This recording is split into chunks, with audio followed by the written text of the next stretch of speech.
അങ്ങനെ ഒരാളുടെ മകളാണ്. അപ്പോ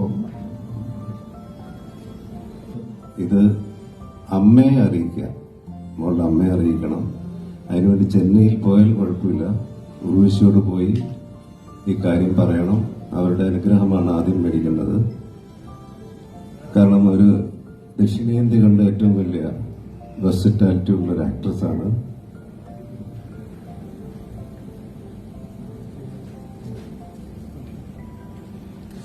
അങ്ങനെ ഒരാളുടെ മകളാണ്. അപ്പോ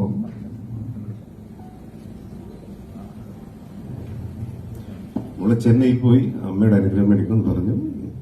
ഞാൻ വിട്ടു. ഞാൻ കുറച്ച് ഇമോഷണൽ, എപ്പോഴും അങ്ങനെയാണ്. ഇത്തരം കാര്യങ്ങൾ, മോളുടെ കാര്യങ്ങൾ വരുമ്പോഴേക്ക് ഞാൻ അങ്ങനെയാവും. അങ്ങനെ ഞാൻ വിട്ടു. അവളുടെ അമ്മ വളരെ സന്തോഷത്തോടുകൂടി അത് സമ്മതിച്ചു. അങ്ങനെ ഇന്നിവിടെ